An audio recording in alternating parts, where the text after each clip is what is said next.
Welcome everyone to our session and welcome back to the People of Color Living with Diabetes Virtual Summit. My name is Quisha Member, President of Diversity Diabetes Board and the co-founder as well. I am so excited to introduce this dynamic duo to you that's going to be presenting this next session that's titled Diversifying Diabetes Youth Camps. And I'd like to read their bios before then giving them the floor. First, we have Miss Tiana Cooks, who was diagnosed with type 1 diabetes in March of 2014. Shortly after being diagnosed, Tiana attended her first type 1D gala, I guess it depends on where you're from. Since then, she has loved dedicating her time to helping others with type 1. She has significant experience organizing camps, walks, and community events. You can always count her in for a workout or new adventures outside of the gym. I love that. In 2019, she placed first runner-up in the Miss Colorado USA competition while confidently sporting her insulin pump and CGM. You better sport that pump and CGM, girl. She is passionate in helping others learn to embrace and proudly live in their type 1 diabetes. And then we have Miss Antoinette Watkins, the Diabaddie herself, Diabaddie. Meet Antoinette. She is the founder and CEO of the Diabaddie organization. At the age of 6, Antoinette was diagnosed with type 1 diabetes on July 24th, 2006, and she's been living with type 1 for 16 years now. As a result of her experiences with type 1 diabetes, she founded Diabaddie to support the support that she believes that children and young adults like herself need while facing the realities of living with diabetes. At Diabaddie, their mission is to educate, expand the representation of individuals living with diabetes, promote health, connect with others, and to inspire beauty through diversity. They are also committed to providing scholarships for children with type 1 diabetes to attend diabetes camps and acquire the knowledge and resources necessary to self-manage their disease. And I came to meet Antoinette several months ago when we actually had a conversation about how important it is to get more kids of color in diabetes camps, and did not know just a few months later she would have the opportunity to speak about that here today. So ladies, you now have the floor. It's all yours. Thank you. That was quite an introduction. Hello, everyone, and thank you for joining us tonight. We're super excited to discuss this topic and have this conversation. As mentioned, my name is Tiana Cooks. I've been living with type 1 diabetes for 7 years. I'm currently using a Dexcom and tandem insulin pump for my treatment. And I'm really excited to chat tonight about why diabetes camps are so important and why we need to get more kids of color to these camps. Oh, that was great. Thank you. And I am Antoinette Watkins, the founder of Diabaddie. I have been diabetic for 16 years now. It has been quite a journey, but it has been so amazing to get connected with other people in the diabetic community as I've gone through the process of developing Diabaddie. It's just been an honor to be a part of diversity in diabetes as well and connect with Tiana. I cannot wait to explain to you the importance of diabetes camp and how it has been such a magnificent addition and tool in my management of type 1 diabetes. So without further ado, I'm going to go ahead and share my screen so that I can present to you the importance of diabetes camp.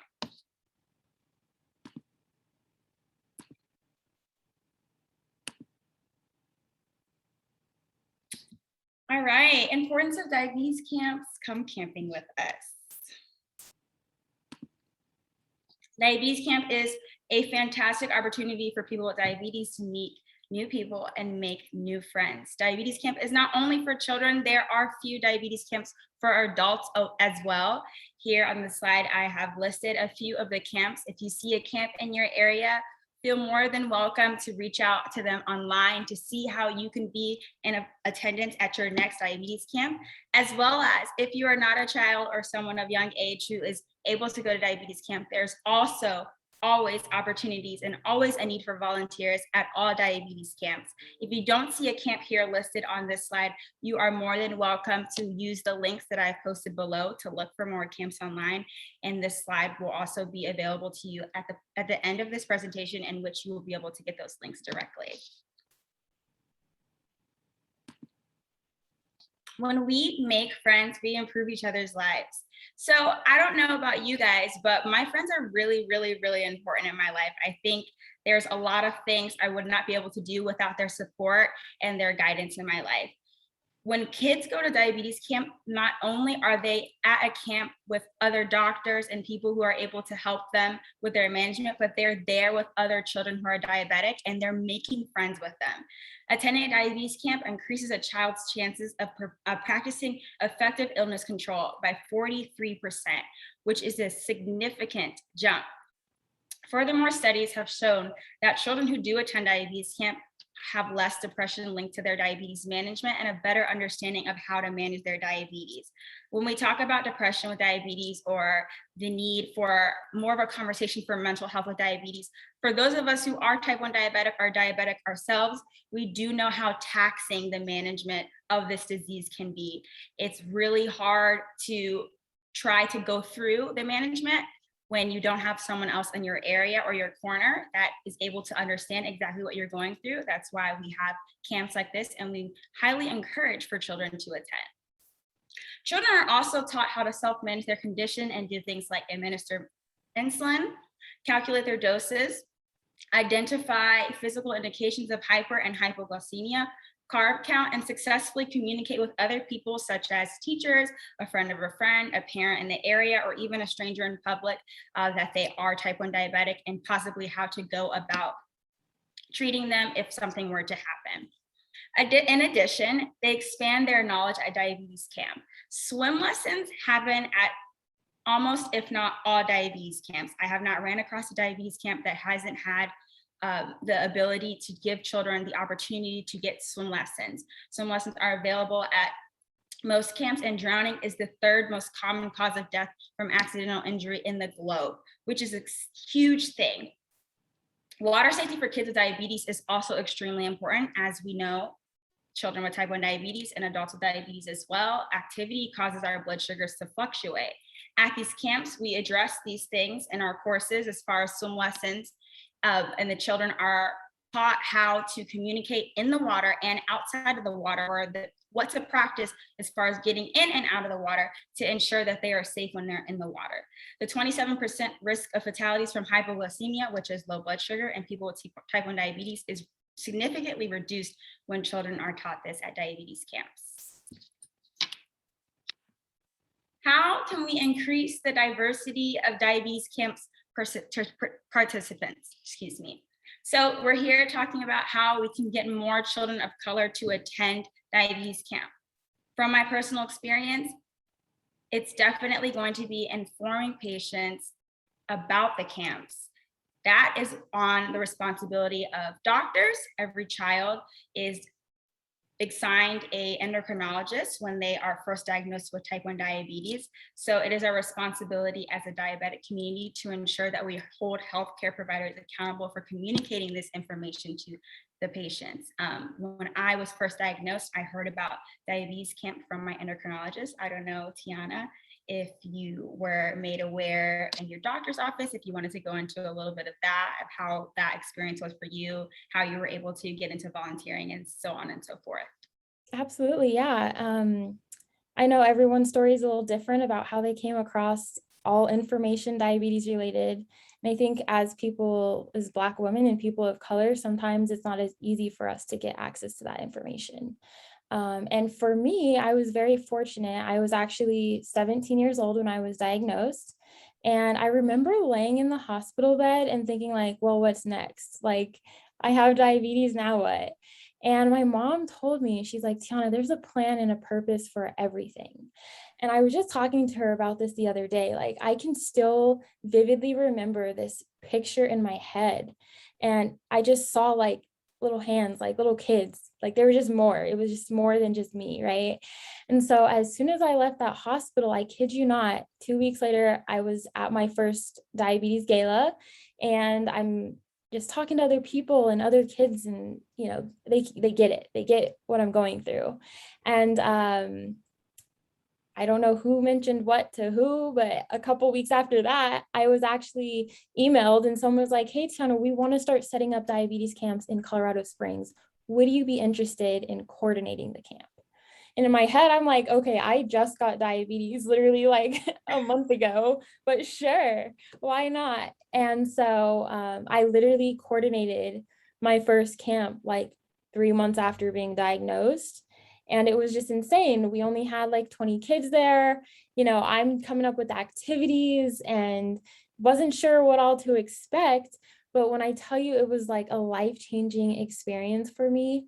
And I think everybody has things that like just, you know, you're just like on a high, like you find so much joy doing it. And for me, that was diabetes camp and like helping out, talking to these kids and these families. And believe it or not, you could probably believe it, but there were no other Black kids at the camp. There were no other kids of color at my camp.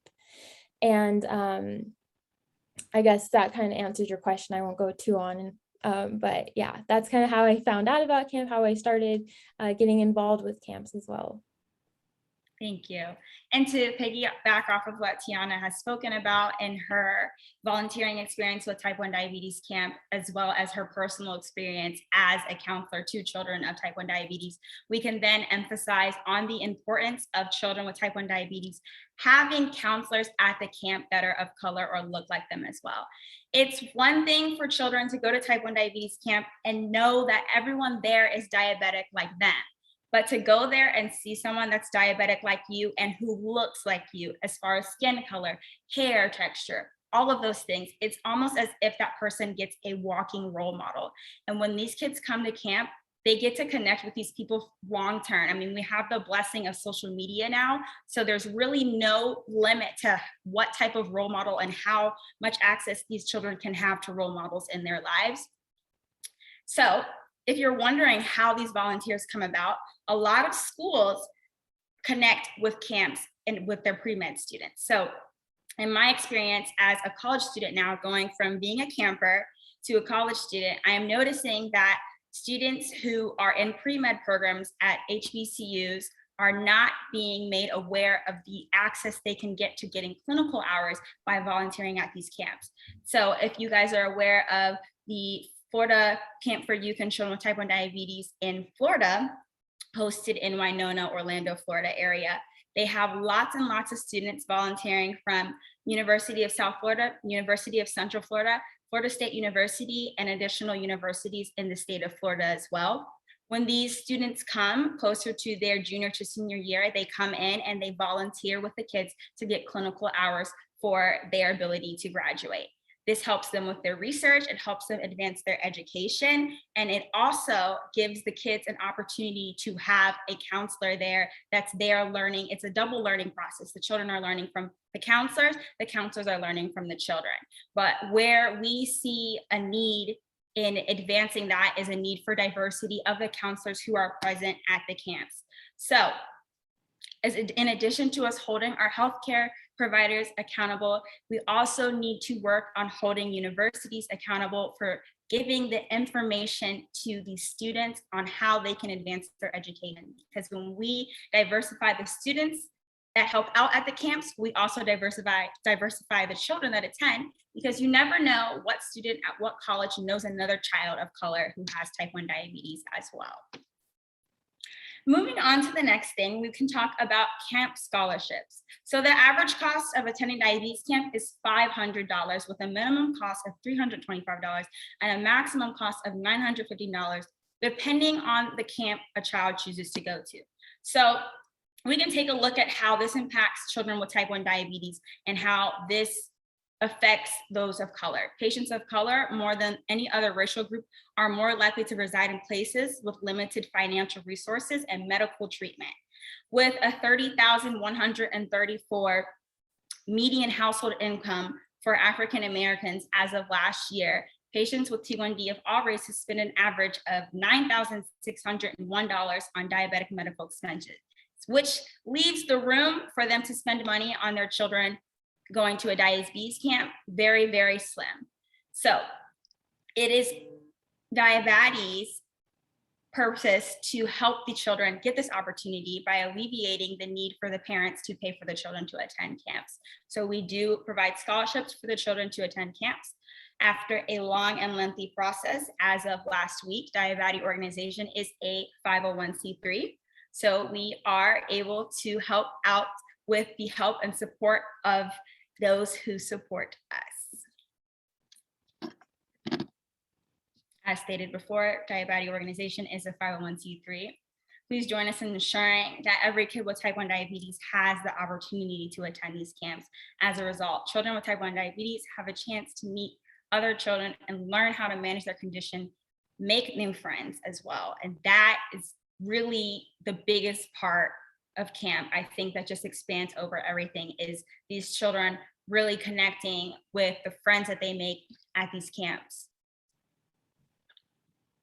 Thank you.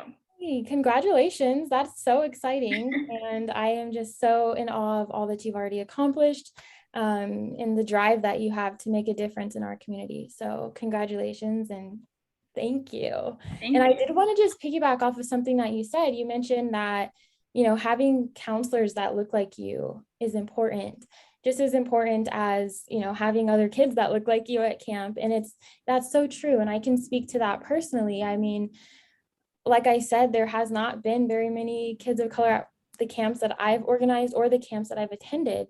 And that's been over, you know, 10 camps within the span of 5 years. And it's definitely disheartening, but I do want to share a quick story.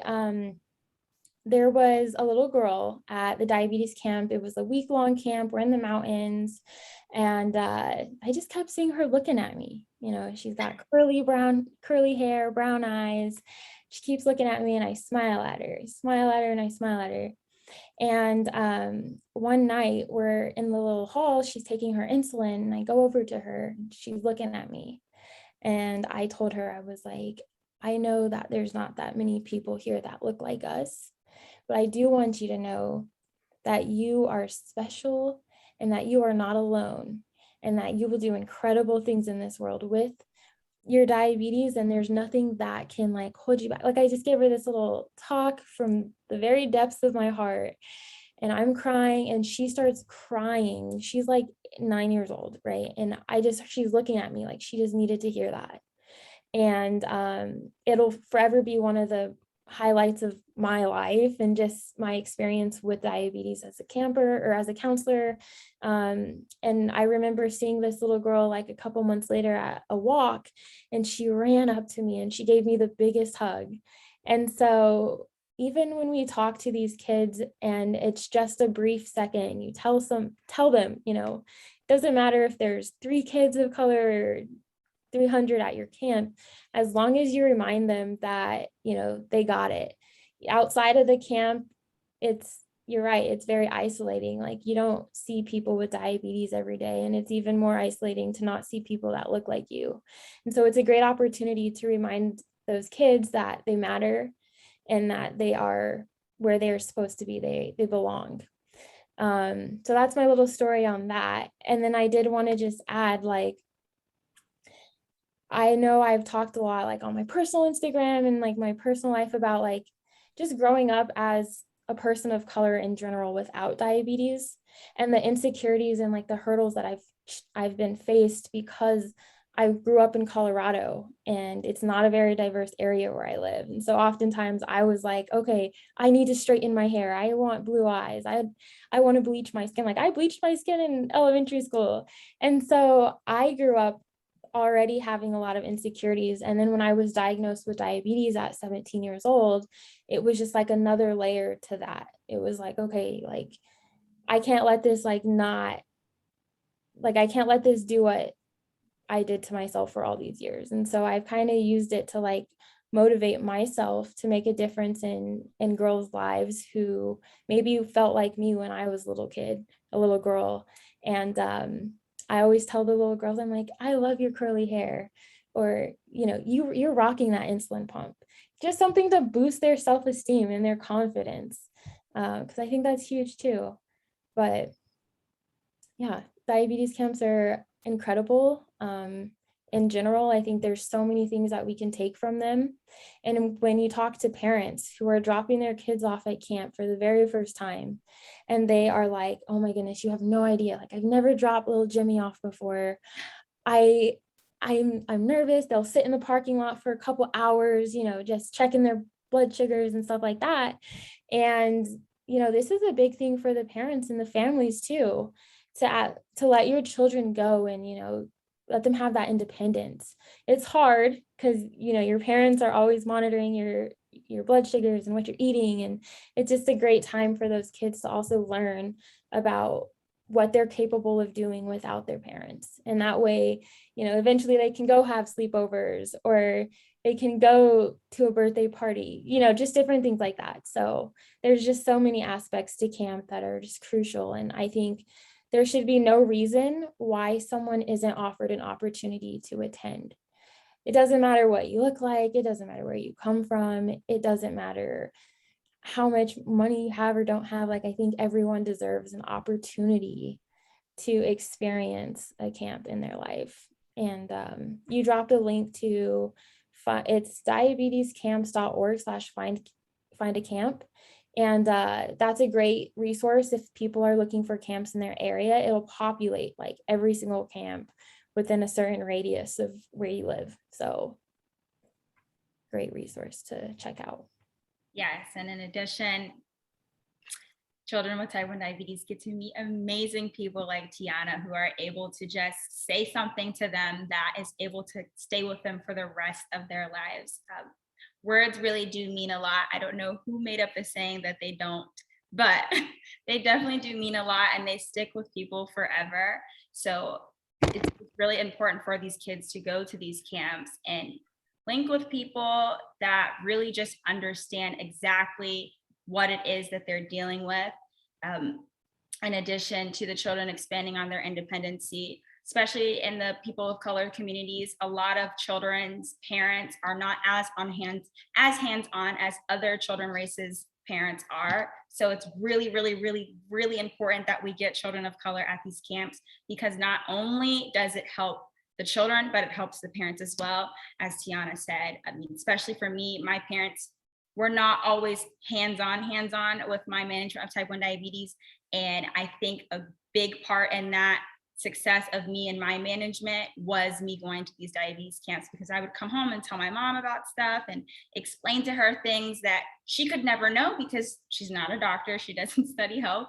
My father has not much understanding of diabetes as a whole before I was diagnosed. So it was really a process of me coming home and not only learning from the counselors that I had at camp, but then being able to go home and take what I learned and teach it to my parents so that they could help me better manage my diabetes as well.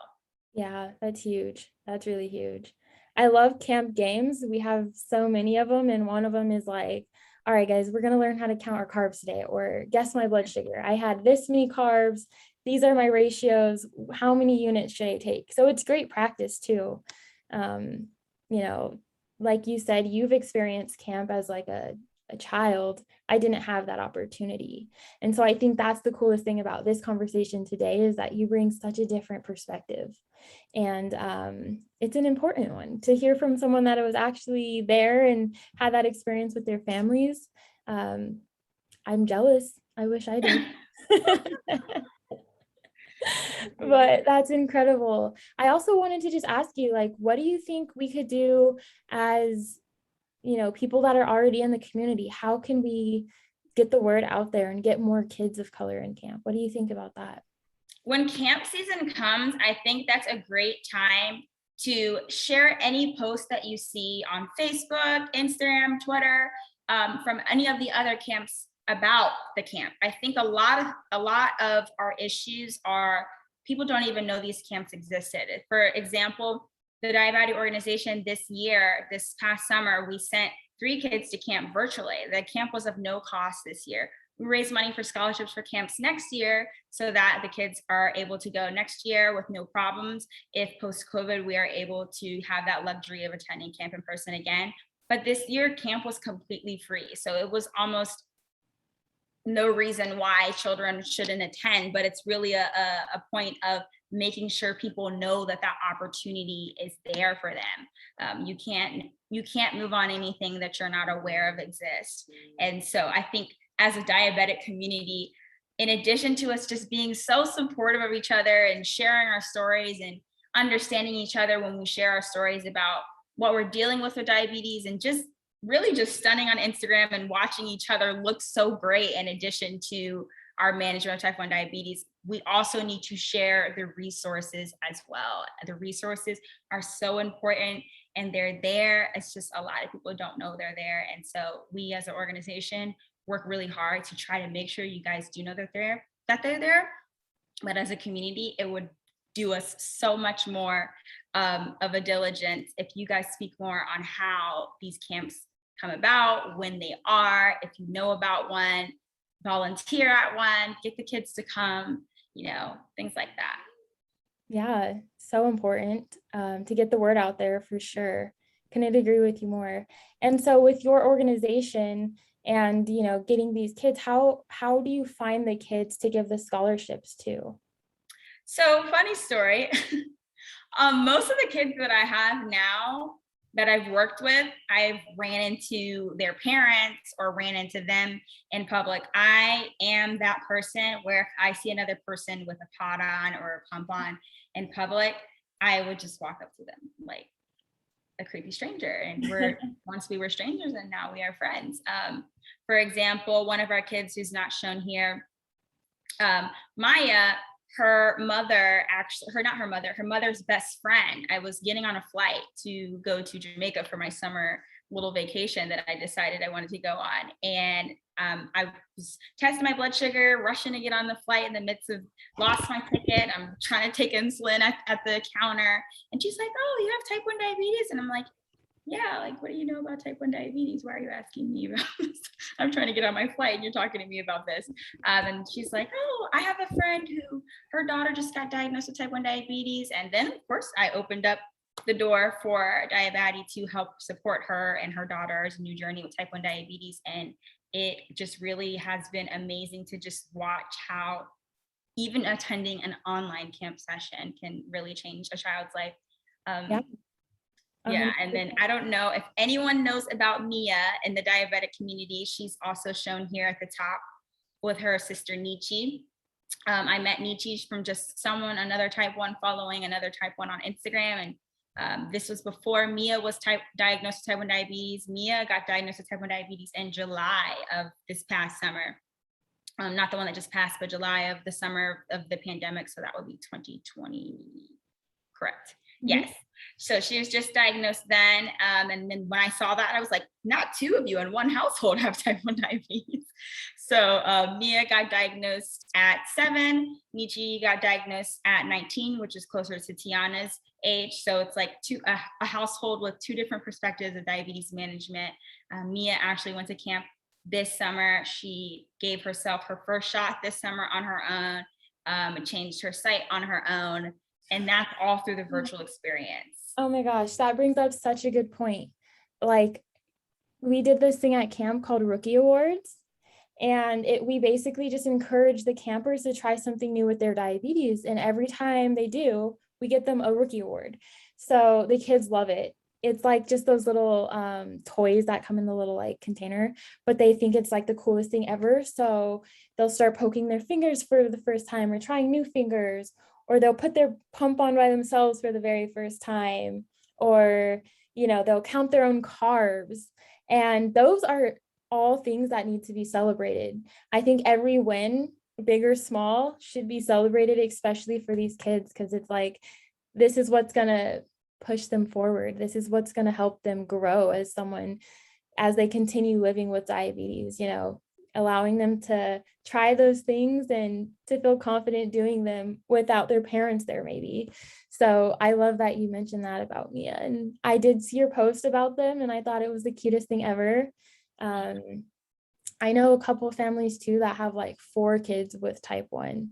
Wow. And I'm like, that's insane. Their mom's like, yeah, it's basically like diabetes camp every night, because she has to go through and check all their blood sugars every night, all night, until everyone's in like a decent range. So I'm like, man, I just really could not imagine. I think every parent out there that, has a type 1 child living with diabetes is just incredible. And, big kudos to the parents that are just able to do all of that. Yeah, I agree. And I did want to open up the chat for anyone if you guys have questions. I know there's a couple people here, so we're always happy to answer any questions if you want to drop them in the chat. But while you're thinking of any questions, I did want to just add, I think another great way to, amplify the need for kids at camp, kids of color to come to these camps, is to advocate, advocate. And that may mean me and you. Whenever there's an opportunity to speak, why don't we mention, I think there needs to be more kids of color at camp. Like, I did so much advocating this last year, ever since, everything started happening with all of the social movements in this country. I was getting calls left and right and left and right. Tiana, can you come speak on our panel about diversity and, diabetes, or diversity and this or that? And I'm like, okay, people are like, it's exhausting. And I would be lying to you if I said it wasn't, but I would also be lying if I said that it was not important work, because it is, and it needs to happen. And sometimes I think we get so in our heads about like, well, I'm not going to go speak for them because they support X, or they're doing Y, or because they're not paying me, and I think everyone has their own right to choose what they do and don't want to give their energy to.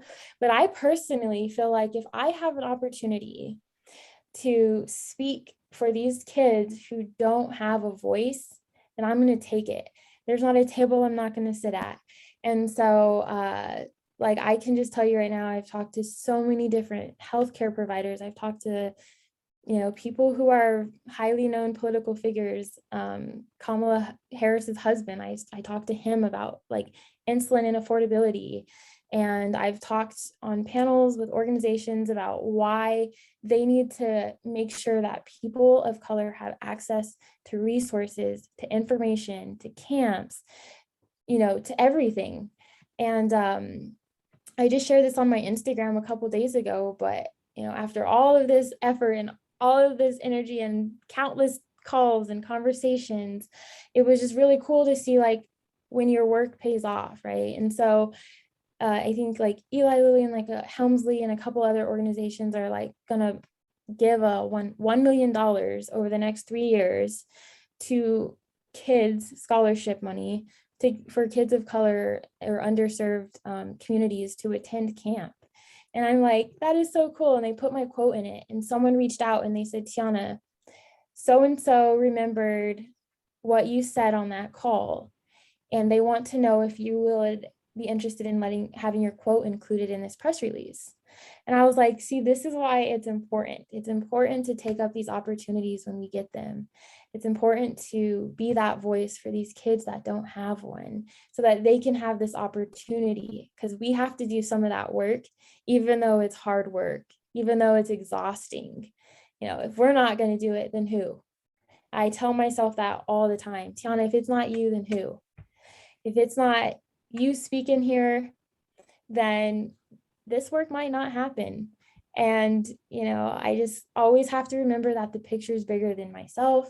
It's bigger than followers on Instagram. It's bigger than, all of these other things. Like, there's a big picture, and the long-term impact that these initiatives will have for kids down the line is what excites me the most.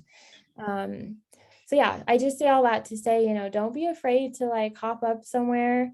If it's not even about diabetes, if they want you to talk about something else, and somehow you can be like, by the way, my organization, Diabaddie, you just plug yourself, plug at any chance you get. And, your voice matters. My voice matters. We both live with diabetes. We're both Black women living with diabetes, but we both have two completely different stories, and our voices matter just the same. And so it doesn't matter if you have like 5 followers on Instagram, or if you have 5,000 followers on Instagram, like you matter. Your stories are important. And that's how we're going to drive this change and continue to see diversity at camps and so forth.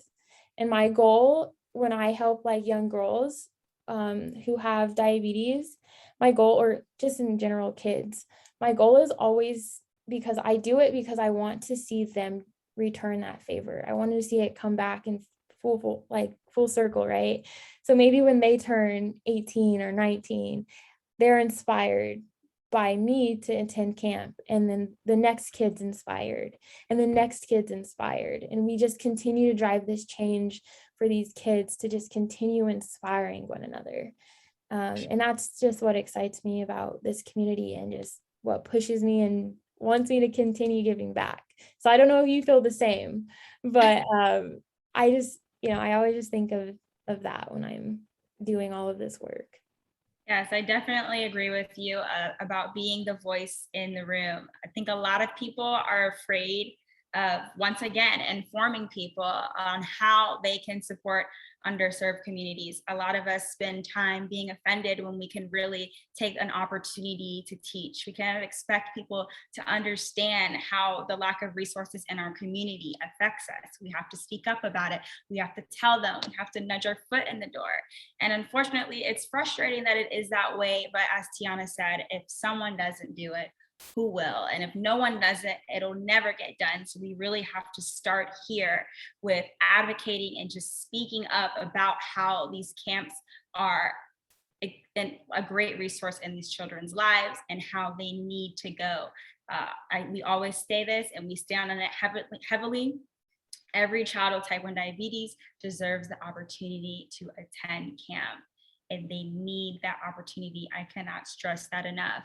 I mean, a lot of people talk to me so amazed about what I'm doing and how I manage my diabetes and how I'm able to juggle all these things in addition to my management.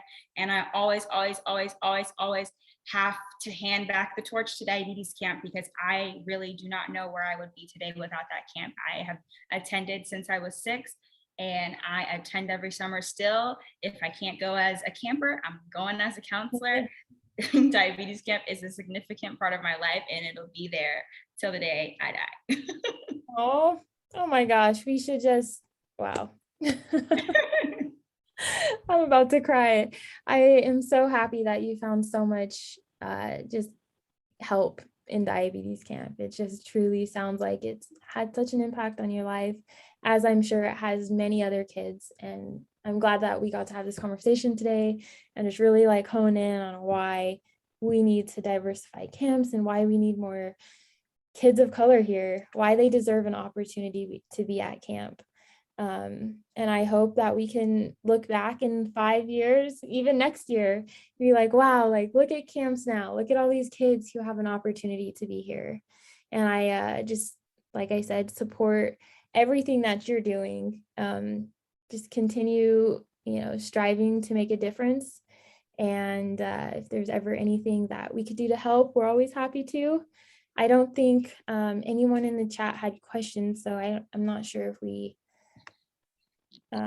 need to wrap up soon, but I will open it up one more time to the people in the audience for questions or comments if you have any that you would like to ask us.